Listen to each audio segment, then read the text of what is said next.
evening, all, and welcome into the Back Road. It's In Between Media's Fantasy NASCAR show. Bumped up a little earlier this week with the football podcast coming in about an hour. Thanks for joining us here. The playoffs are in full swing. This is going to be a real good one. Seth, you're on double duty tonight. How you feeling to start it off? Hey, I'm a little under the weather. I'll be honest with you guys. You know, it was a full adrenaline week last week with the NFL coming back. Of course, NASCAR on Sunday as well. I was up ripping keg stands at about 7:30 a.m. on Saturday morning for the Penn State game. But we are here. The NASCAR gambling community and the DFS community is alive and well. And I'm excited to be joined not only by you, Elliot, but our good friend Rod as well. Oh, is that my cue? That's my cue. That is your cue. Let's do it. No, you're a man of the people, Seth. I love ripping keg stands at 7 in the morning. That is a full DGen move if ever there was one. But yeah, no, I'm excited to be here. Obviously, like you, Seth, NFL kicking off. It's like, I mean, not the football season ever ended for me, but now the big drive is on for the big boys. And I mean, NASCAR still going, F1 still going, CFL still going. Like I own stock in every coffee company that there is right now. Right. Seth on double duty. Rod, I just assume you're always on duty. So let's get right to it and start with In the Rear View.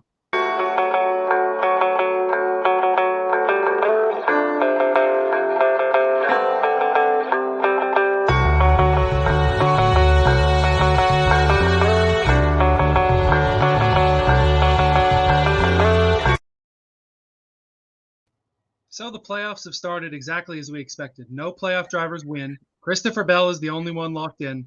It's a mess. You know, Darlington was a heck of a race. Eric Jones ends up going to victory lane, taking the number 43 back, getting the checkered flag. Big engine trouble for Truex and Kyle Busch. You know, a lot of playoff drivers had issues, and it was the same at Kansas. You know, the Chevrolets were strong early. Toyotas were pretty strong late. Bubba Wallace gets the win in the 45 car, shows that decision for 23-11 paid off to bump him over, because he's now into the next round in the owner points. So it'd be kind of weird if we have a little bit of a strong difference with that. Before we get into the specific bets, let's talk about how some of the standings have worked out. I went back and I looked at who we predicted would be the first four out. Right now, as the standings sit, very close at the bubble. You only have Suarez +6, Reddick +2, Cindric +2, Kyle Busch -2, Austin Dillon -3, Briscoe -9, Harvick, terrible luck, -35. So the guys that we had out, I had either the 24 or the 48, the 99, the 14, and the 3 out. That one's kind of okay, you know. Rod, you had the 14, the 3, the 99, and the 20 out. Seth, the 24, 48, 3, and 20 out. So kind of a mixed bag all around. Any additions, subtractions, any comments on what you guys thought now that our predictions maybe don't look so good? I will say, Elliot, I think yours are definitely the best looking back at them. But the one thing I'll say is we kind of faded those two Hendrick drivers coming in here, William Byron and Alex Bowman, and they've really kind of turned it on here early in the playoffs. So I didn't see that coming. And Rod, you and I also were kind of fading Chris Bell coming in this playoff run, and here he is, the only guy locked in. Well, I mean, look, if you would have told me, and Cody said this the other night too, if you'd have told us that the 20 would be the only one locked in so far as we come to an elimination race, both of us, anybody would have just been like, yeah, right, whatever. But here we are. I mean, look, and we can't brush over the fact that two cars over 40 have finished and won races. Like that's still unheard of in this world, the 45 and the 43. Crazy to think of. But yeah, I mean, look, Kevin Harvick, it's a win or go home for him. So I'm hoping that he shows well. But the 14, yeah. The 3, yeah. I mean, the 18 is the other surprise in this group, though. Yeah, and one of my questions was, I wonder if the 18 will end up advancing now. You know, he announced that he was going to Richard Childress Racing, driving the 8 car earlier this morning. You know, how is that going to end up working out? And my other note here that we haven't touched on, is Ross Chastain going to survive Bristol? We'll have to talk about that here in a moment. Let's hope so, boys. So I'm amending my predictions a little bit. I got it written down here. I'm keeping the 14 car out, but I'm saying the 18 is going to be out, and the 8 is going to be out, as well as Austin Cindric. I feel like we're going to see Suarez. Before the show, I had a nice chips and queso snack and some Busch. So I think Suarez is going to be good. I think Harvick is going to climb out of that hole. Those are my 4 that I have out now. You guys want to put anything on paper, or are you just going to wait and see? I just got to wait and see at this point for me. I like your takes there, Elliot, but I have too much I've been betting Cindric like a fiend this last month, so I have a little bit of bias there. And, of course, Ross Chastain's my boy as well. But I do kind of wonder, like you said, what's going to happen with Kyle Busch here. I mean, they can't just pull the funding for that car, but like, what happens here now that he is officially going to RCR and that Tyler Reddick's out of that number 8 car? So I'm a little perplexed actually heading into this week and the rest of the playoffs here. Rod, how are you feeling about this? I can't see, and something that I think it was Childress said in the press conference, that these guys are race car drivers. They're never going to go lay down. In fact, Kyle Busch said, count how many times I've laid down. I think it's never in a race. So I don't think he's going to go out and lay down. I think he's going to go out and try to get in the next round of the playoffs and basically prove to everybody that they can shut up about him not caring about being in the 18 anymore now that he's going to Richard Childress. Because look, Kyle Busch is a race car driver. Like, he wants to go out and win races. This is not about 18 or 8 or even 40, 20 million. It doesn't matter to him what number's on the side of the car. He wants to win races. So I think he's going to get in. I think Harvick's going to win. I think I'm going to keep the 3 and the 14 in. I'll probably I'll keep the 99 in too, but I'll also put the 2 in as another one out. Okay. We also have Mark in the comments here. Mark, appreciate seeing you tonight, man. YRB wins Bristol. Interesting. Not a bad take there. We'll get to Bristol in a moment. One more note on Kyle Busch before we look at the respective bets of the week. There's 2 big things going for Kyle Busch here. Number 1 is that of Joe Gibbs Racing, Bell is locked in, Hamlin is plus 47, and Truex isn't in the playoffs. I think that if that team were smart and they wanted as many guys to advance as possible, they put all their focus on Kyle Busch. And the second thing going for Kyle Busch, he's Kyle Busch. And he's won 8,000 times at Bristol. Yeah. Great point.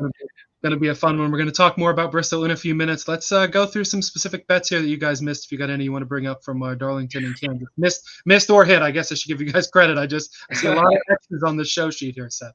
Well, Elliot, fair enough, man. These have not been to our at least my stronger weeks. The last 2. I was hot on Larson in that Xfinity race after Hamlin was rolled out going into Darlington there.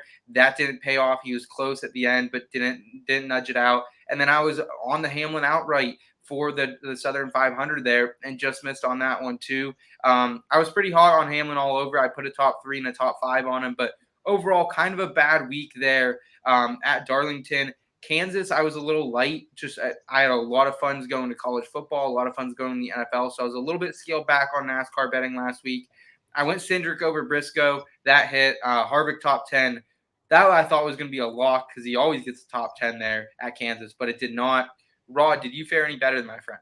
Oh, man. Well, I did very well 2 weeks ago. I had Logano over Chastain. I had Hamlin as winning Group B. We had Wallace as a top 10. But yeah, last week I did not fare so well. The only one that I really hit was Bubba as a top 10. I did have Hamlin and Kyle Busch to finish inside the top 5, both of them. Obviously, that did not work out with Kyle Busch being absolutely demolished. And then, or not really demolished, but still not in the top 5. I had Harvick is a top Ford, and that did not work, obviously. Yeah. It was a tough couple, man. It was a tough couple of weeks for us. DFS lineups didn't do too well this last week as well. But, Elliot, I'm thinking maybe as we head into Bristol, this is one of my favorite tracks to bet, whether it's on dirt or pavement. So I'm hoping for better results this week. Yeah, let's go ahead and take these 2 bad weeks and push them out of the way and go into the horizon forecast. Yeah. Hey, Michael, it was only 20% chance of rain. I think we got all 20.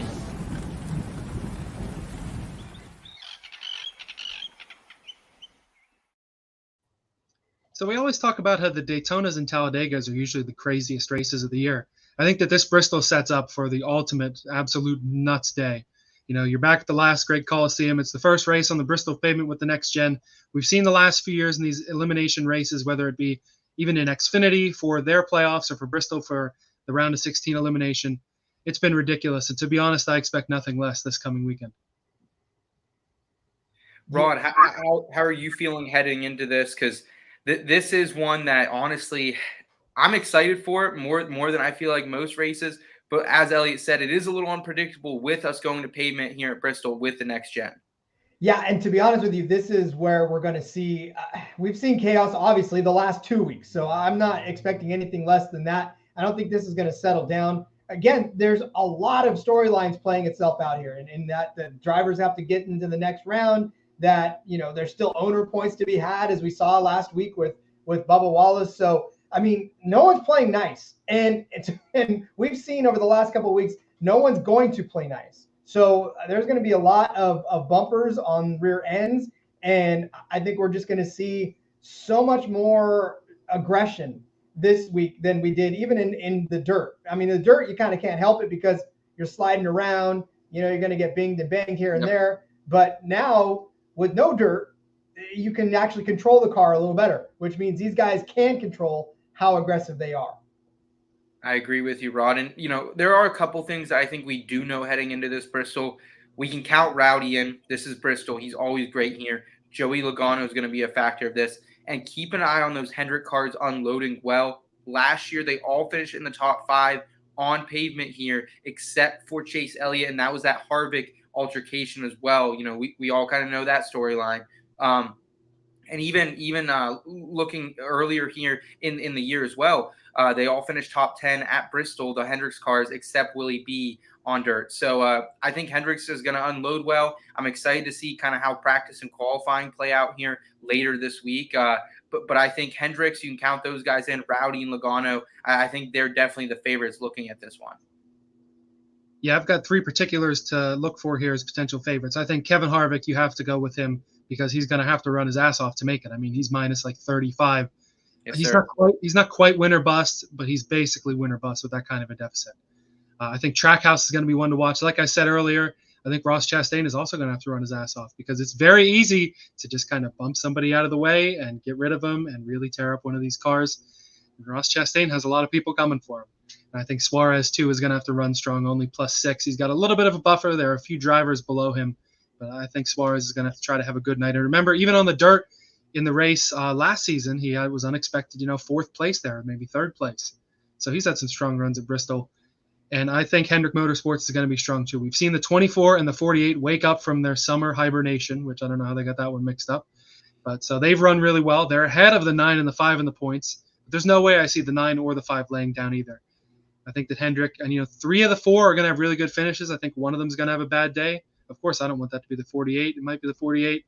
We'll have to see how it turns out for those guys. I think a strong Chevrolet day could be one to expect here. Yep. Yeah, we have Mark in the comments saying MTJ, another playoff driver win. Wouldn't surprise me one bit at all.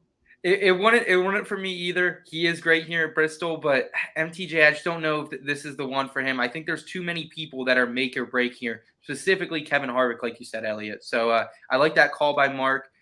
Also a question here from Matthew. Are you guys doing any DFS tonight? Matthew, the one thing I can say about this show, you can always take the betting advice we do and put that into DFS. Right now, the issue with DFS going on Tuesday nights is we don't always have the pricing. Qualifying can also affect that pricing. So please stay around for the gambling advice, and this can also be applied to our DFS lineups. We'll talk a little bit more about that later, I'm sure, as well. I appreciate the question, though, from Matt. Right, and not only can, but you should do it because we always win here on the background, right? Yes, sir. Yes, sir. All right, shall we keep on moving here and get more specific in our parking garage props up next? Let's do it.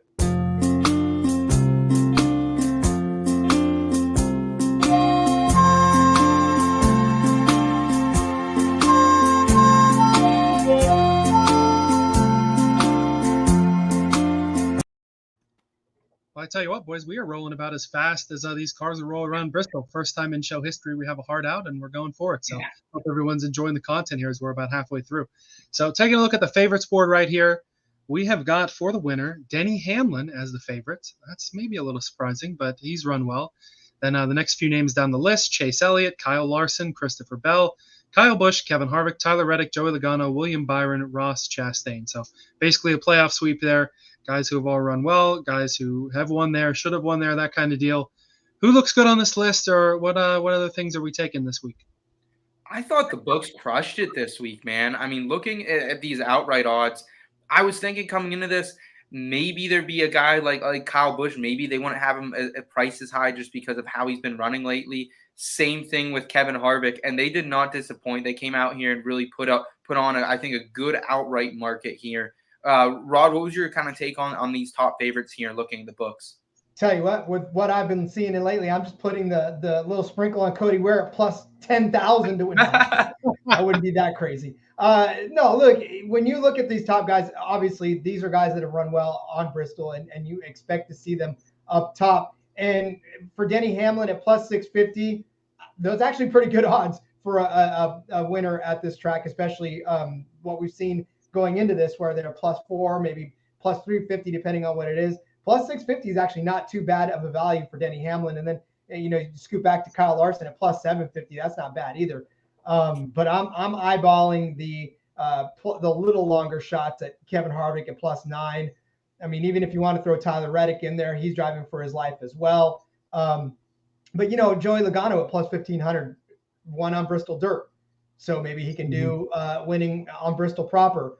So these are the kind of guys that I'm looking at. And Matthew, just to hammer the point home too, these guys are what we talk about for DFS as well. Like Seth said, we don't have prices, so we don't necessarily know how to gauge their value yet. But we will say that when we mention a name in betting, like Joey Logano, like if he starts deep in the pack, he's good because he's going to move up and give you a lot of differentials, because we're expecting him to be in the front of the race at the end. So just keep that in mind as you're listening to this show, and you can build DFS lineups based on what we tell you as well. Yeah, that's about the biggest difference that we have is with the DFS stuff. You have that sort of the differentials are moving up. So keep an eye on qualifying, because that can change a lot of things too. If we see Bell have a terrible qualifying run, not only that may affect his odds a little bit, but it'll probably make him more popular in DFS because of that. All right, so we're talking about the favorites here. I'm not seeing a lot of Fords here. I feel like maybe a little more Ford love is due. Not a lot of love for the Penske guys. I think even we've seen playoff spoilers. Maybe one of the RFK guys gets up here. You guys have any thoughts on that? Man, RFK, I mean, Brad's always been strong at Bristol, so you kind of want to think that way. But just looking at recent performances, it's kind of hard to bet on him or Buescher this week. But I do like the call. If there is a track left on the circuit, I like Brad for. It is here at Bristol for sure. Yeah, Brad's 10-1 right now. I mean, not 10-1, plus 10,000 right now. So that's tells you how much he's fallen in the graces of. Do you have Chris Buescher up there? What are his odds at? Maybe a little better, right? Chris Buescher is at plus 10,000 as well. So him and Brad K right next to each other on the sheet. So yeah, I mean, look, he's won here before, right? Or at least he started on the pole here before too and done well. But this 6 car has not treated him well at all. Right. Well, there we go. We'll call RFK my long shots of the week. Let's hear some of your guys, the specials, long shots, any other specific stuff you're looking at outside of the favorites for Bristol. So if we're talking outrights this week, and Elliot, I know it's gonna freaking ring your ears happy, and that's Alex Bowman at plus 3,000 here. I like what he's done at Bristol this year. 6th here in the spring, 5th here on pavement last year. Back-to-back top 10s coming into this. He was in a big rut coming into the Southern 500, and he finally found himself a little bit. So I think if Alex Bowman can get going, man, he looked good this past weekend. So I'm very hot on Alex Bowman at plus 3,000. For all the playoff drivers, I thought those odds were pretty generous. Yeah, so for me, I'm actually looking at a bet that I like to win the pole, and that's Denny Hamlin. He's not only the favorite to win the race, but he's one of the favorites to win the pole at plus 600. We've talked about how much Denny's been good here, and I just think that continues. I think he's been one of the hottest drivers. Obviously, last week he proved that he would still run over his own team member or his own car to win a race. So that shows you how much he's hungry for a really good run here at Bristol. And Denny started on the pole here before. I think he can do it again, especially given the fact that he's been kind of red hot lately. And we don't want to give him credit for it, but he has been. Yeah. Yeah, we got a little bit of love here for the Fords here. Harvick today plus 900. Briscoe plus 4,000. Moonshot, not so much. I think Briscoe is probably about done here, but we'll have to see. Real quickly, let's see if we can bring in our special guest here for the evening while we're talking about bets. We got Rory here. This is a man, guys. I'm going to tell you, this guy brings the fire every single week on the NASCAR Gambling Preview Show over there with Derek Yoder at Picks by Blades on Twitter. I got to do a live stream show with him reacting to the Daytona race a couple weeks ago, and it was absolutely electric. So, guys, please help us welcome in the one, the only, Rory Picks.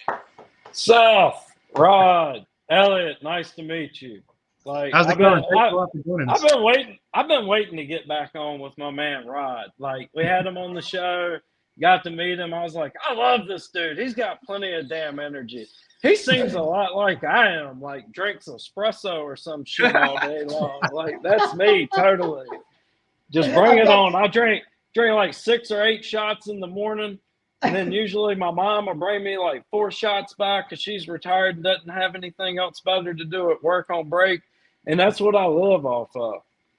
I had bought out all of the Mountain Dew amp when they were selling it, and I've got a stock sitting in my garage right now that I go through. That's all there's to it. Hell yeah, that's cool. I used to drink the, what was those damn things? I guess it was when the amps came out. I didn't even realize they were still out. That's cool as shit.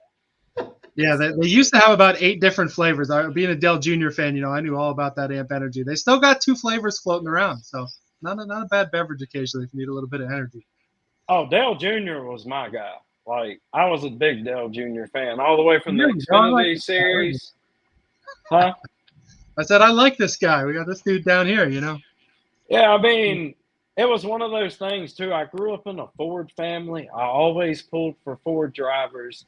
And then the next thing you know, I was like, I like this dude. He seems a lot like I am. Wild as hell, crazy, and likes to throw down, party, and drink beer and drive fast-ass cars. Like, what else is cooler than that? Wears his hat backwards. Nobody else does. I was like, this is my guy right here. I mean, hell, we were close, fairly close in age. I mean, as far as I'm late teenager and then rolling into this young 20, and this dude, like, oh my gosh. I was like, he's gonna be something. And then when his dad died, I think that ruined the whole DEI thing. Like, he had built that damn company for him, basically. Started it up, built it for him. And you can't tell me that dude wouldn't have won some championships. I think he lost some interest in it. And he already took that hard hit at Rockingham right after his dad died. And I think he fought a lot of damn headaches and different issues throughout the years that people didn't think of back then as concussions. And I think that's why that last one finally just got him. And it's just like, you can't race no more. Yeah, honestly, if it weren't for all that stuff, we may still see him in Cup. And trust me, I'd love to go down to DEI long form at some point. Nice to reminisce a little bit. We got Bristol this weekend, man. It's the last great Coliseum. We've already had our guys Seth and Rod here talk about some bets they like. You got anything you're looking at in the odds books, whether it's outrights, specials, top 5, 10s? What do you got on the docket this week for Bristol? Happy Harvick. Give me some Happy Harvick. Like, he should have won this race last year. Chase thought he cut his tire intentionally and then goes out there and gets in the way until Larson sneaks by and then wins it. And Harvick should have won that race. Harvick had the best car at the end of that race. And if this race doesn't turn into a shit show, like, I can see this going long run, 250 laps right in the final stage. Isn't it close to, 240, whatever the hell it is, once they get done running all the caution laps and whatever. But, I can see this race, him qualifying near the back, so be careful how much you put on him before the race and then wait until after qualifying because we might get a better number. That doesn't scare me none at all. Like, Rodney Childers is excited as hell to be coming here. He loves this place. Like, he has produced some fast-ass race cars here. I remember one year, what did Harvick start the race out 5 laps down or some shit because of that pass-through? And he got all of his laps back. And, like, if it would have been a few more cautions that day throughout that race, and he would have got his laps back early enough, that car was a freaking rocket. It was fast as shit.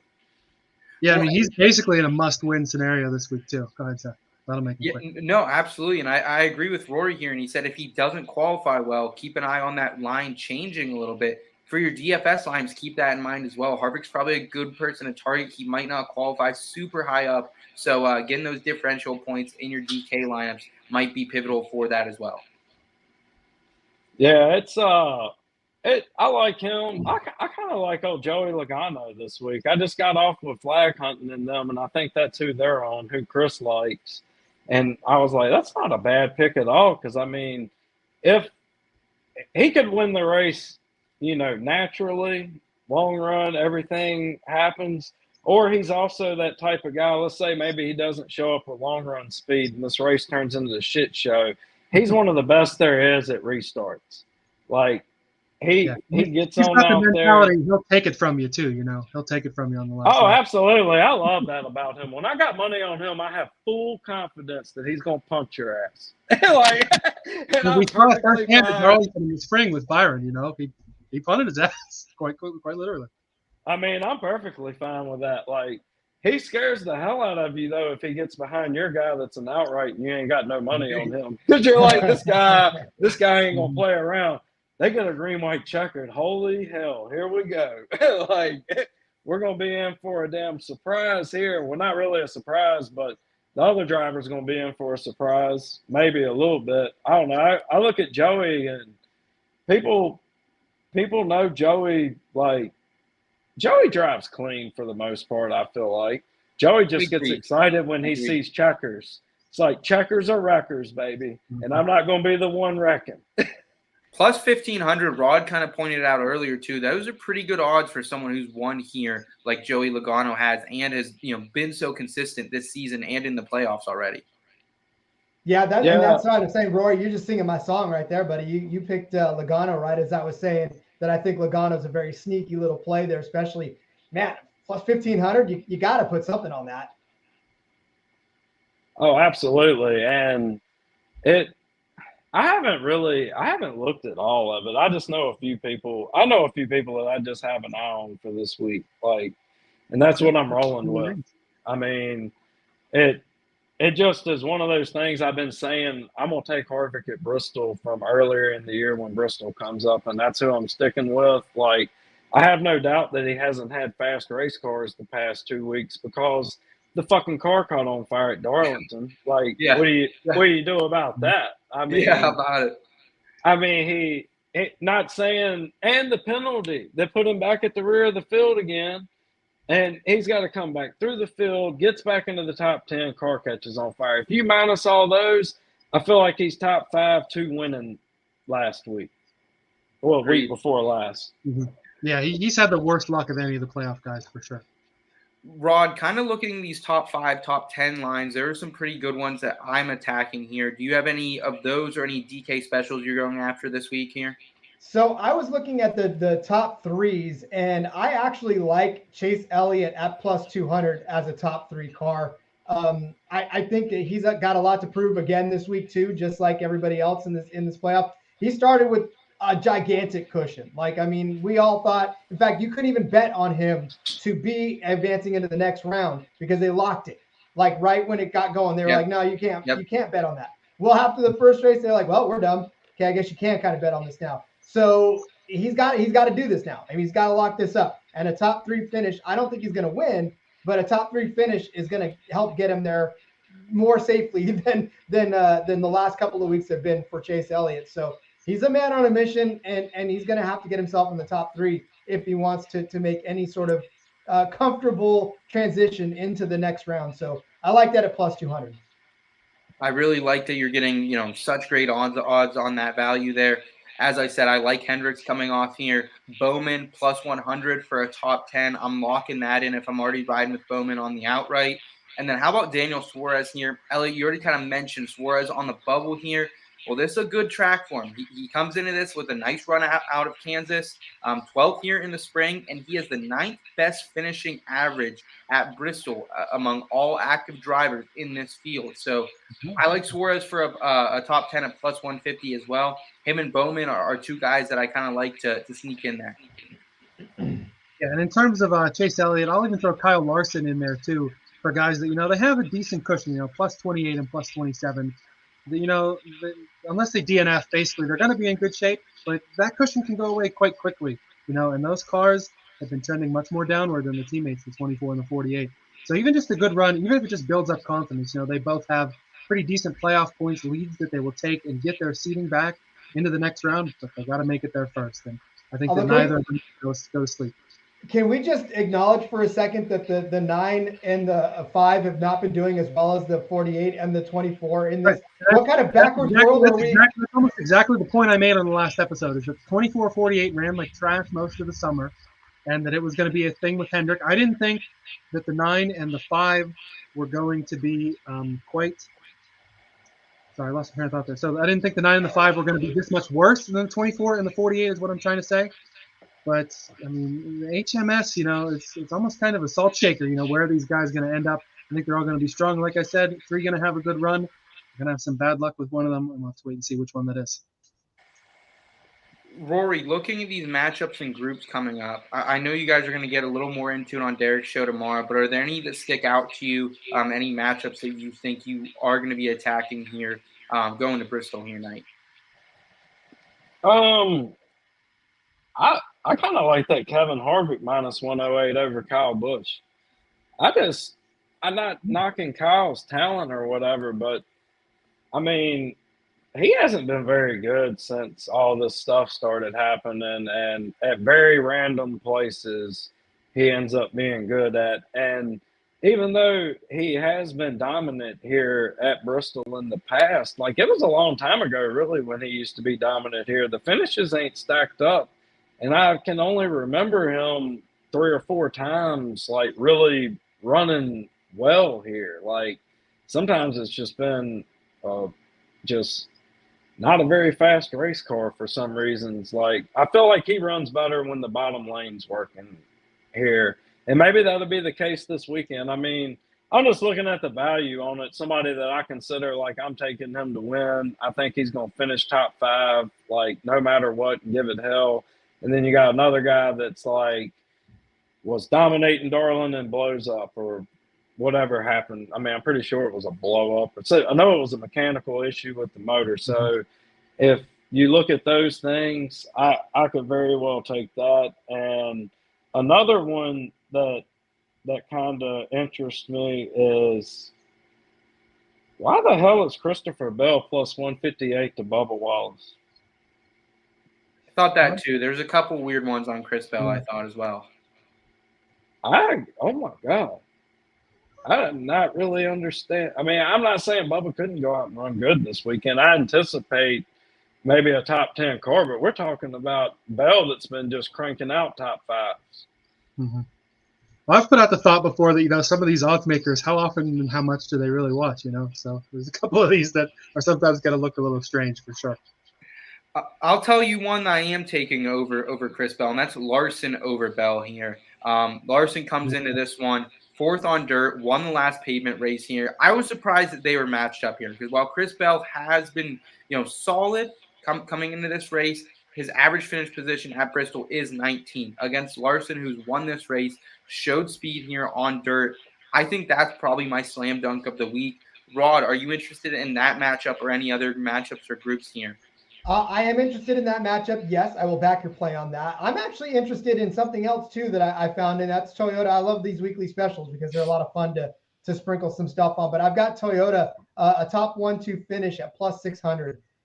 So if we think that Denny Hamlin is going to win this, or we think that Kyle Busch is going to make a run, then I think Toyota has a good chance of finishing. Look, Toyota's actually done very well for themselves lately. In fact, didn't they finish 1, 2, 3? Last week, so we know that it's within the realm of possibility. And I think 6 too, They had every car in there in the top 10. So I think a 1-2 finish. If we think that Hamlin is going to make a good run at it, I think Kyle Busch can be behind him. Christopher Bell, we talked about him a little bit, can be behind him. So these Toyotas can make things interesting, and if they win, I have a feeling all of them are going to do well, and that puts at least 2 cars in the play for that. Mm-hmm. And I've been higher on the other manufacturers this show, Chevy and Ford. Wouldn't surprise me at all to see Toyota rip off another, 1, 2, 4, 7, and 9 or something like that. Yeah, I really wish I would have I've been looking at that 1, 2, 3 manufacturer finish on DraftKings for weeks now. And I've been waiting for the right time to play it. Last week I didn't play it, and now I'm kind of looking back and wishing I did. Another one here, guys, just because of what I've kind of been talking about here, I'm really high on Bowman this week. He's at plus money over Bubba Wallace. I know Wallace has ran great. He's coming off that win, but Bubba only has 1 top 10 at Bristol in his career, 7 starts. Bowman has 11 starts, but 3 of those have been top 10. And keep in mind, about 3 or 4 of those starts was in some very low-level competition cars here as well. So got involved in an early incident spring 2020 at Bristol too. That hurt. Yes. Yeah, thank you for that, Elliot. So I'm pretty confident plus money, 105 over Bubba. Elliot, you backing me on that one as well? Yeah, I like that one. I mean, here we got. Now I'm getting higher on Toyota as the show goes. Toyota plus 165 to win.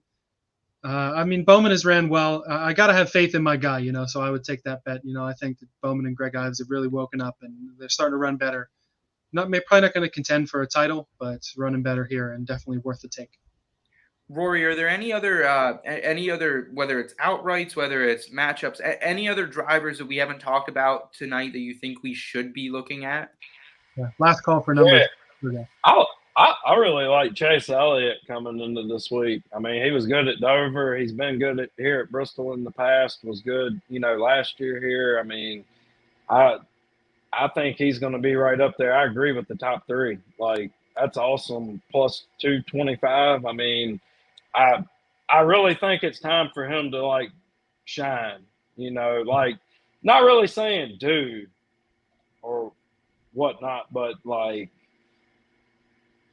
I feel like they're coming up now to his strong suits, going the rest of the way of the chase for the most part. I feel like maybe at Talladega, who the hell knows? I mean, he could go out there and win the race, and then he could be wrecked on lap one. You got to just count that race out. But anywhere else that we're going to run that the rest of the way, I mean, I feel like Las Vegas is a better fit for him than Kansas was. The biggest one for me that I'm questioning is Homestead, and it's a high tire wear track, and I'm curious to see what he does, considering I don't know what he would have been at Darlington. It looked like they got it together coming through the field because, I mean, hell, I took him live, I'm pretty sure, during that race because it was 20-1. It was something stupid. I was like, they're always a team that comes to life towards the end of a race. They're a lot like Christopher Bell. You can sit around a lot of times with them, and next thing you know, they hit on something, start cranking out some lap times, and it's time to snatch on over there, get them before they move that thing and take a chance with it. So it's a very good – I think Chase is going to be ready to run good here. I can't prevent if somebody wrecks him, he gets caught up in something, but I think they unload fast. He's fast all weekend, and he is one of the top 5 cars to beat. Yeah, it's certainly going to be a fun one at Bristol for sure. We've thrown out a lot of good names here. I think we got a lot of good bets. So let's be ready for playoff guys to finish 30th through 36th and Harrison to get his first win. What do y'all think about Ricky? What do y'all think about Ricky Stenhouse this week? Ricky Stenhouse, I don't think so. I thought about this earlier, and I looked back, and I was like, man, I feel like he's been good at Bristol. And I looked back, and he's been good at Bristol for his career, but lately, the last 2 races, he hasn't been nearly as good. But he's ran strong up front a lot of those races, just some bad finishes. So, Rory, I almost thought about throwing a top 10 on him. That was literally something I went back and forth with a lot today. So I do like you mentioning his name. Didn't he have a hell of a car at the spring in Dover? At Dover? I'm pretty sure he did. Finished second. He was around the front. But the thing about Ricky Stenhouse is that, I mean, how are you going to when are you going to predict that he's doing good? That's what I want to know. Can you put a full race? I'm just talking about what is he right now? I don't even have a clue. Do y'all know right offhand what he is? I'm just saying, if he's some stupid number, I'd take him on the outright for just the heck of it. Stenhouse is plus 10,000. Wow. Yeah. Okay. Yeah. I think with Stenhouse, he'll run well, and about lap 257, he's into the wall and he's out. Well, that's why you bet on. That's why you bet on will Ricky Stenhouse wreck this week. If only they would give us that prop. Every day of the week. No disrespect to Stenhouse, but no bookies touching that. None. Ricky Stenhouse. Oh yeah. Yes, all right, so we got a few more minutes left. Let's wrap it up here with our backroad stories.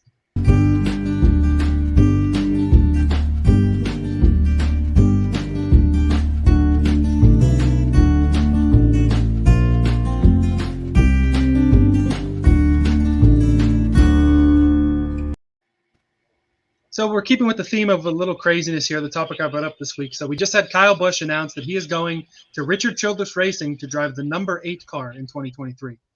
If you tell anyone that even a year ago, let alone 5, 10, 15 years ago, your head would pop off. So my topic here is that's a pretty crazy move. Do you guys have any other crazy moves, either if you want to reflect on something or crazy things that you wish would happen? I don't necessarily have a specific scenario here, but I want to talk about how much things have kind of changed. Back in the day, You used to have guys that would run okay and they would kind of stick in rides, 5 or 10 years. They have sponsors that stuck with them, and you'd see if they ever got their chance.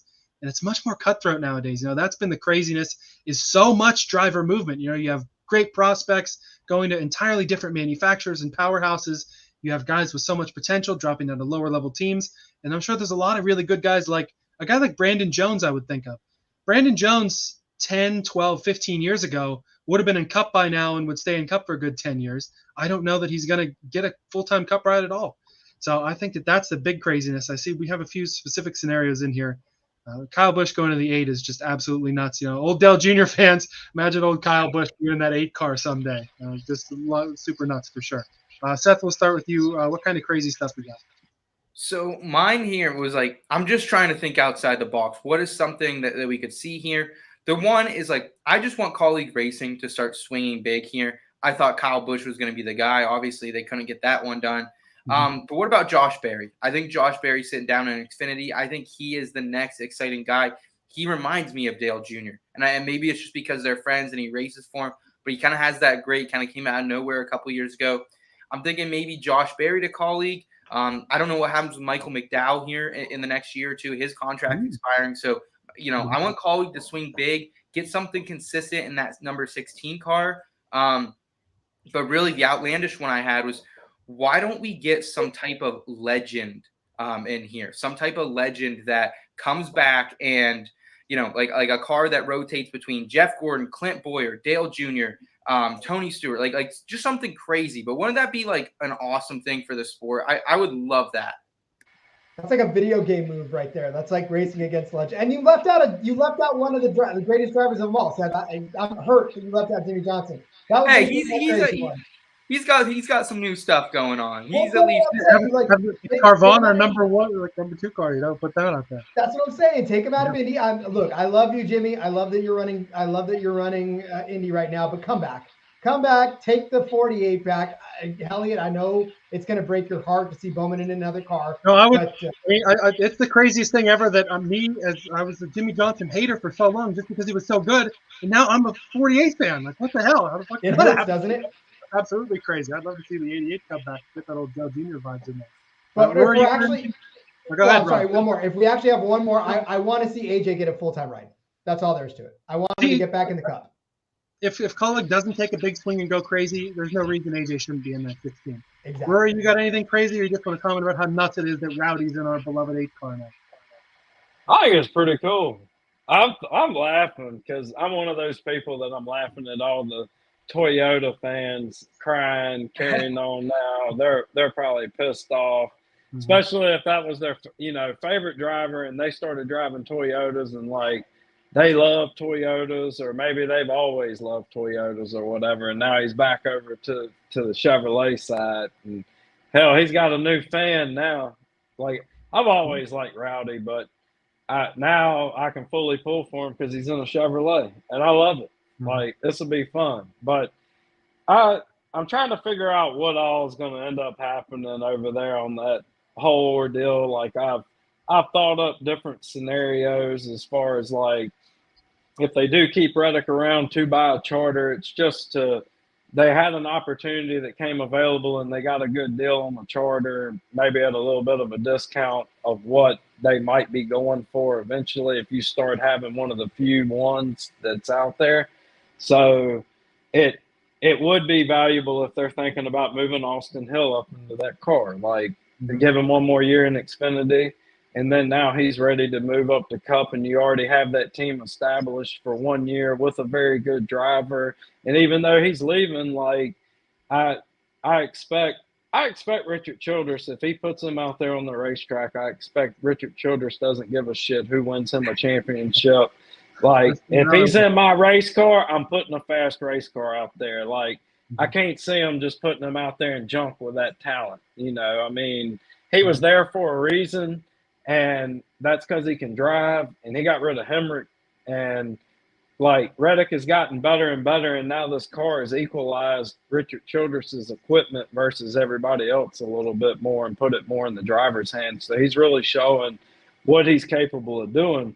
But I just can't see him doing that. The only thing that I could possibly see happening is he just goes straight on over to the 45 to replace Kurt Busch because he's got concussions and isn't going to get back in the car. They just haven't announced it yet because it's not the right time to announce it. I mean, outside of that, those are the only two things that I think of the situation.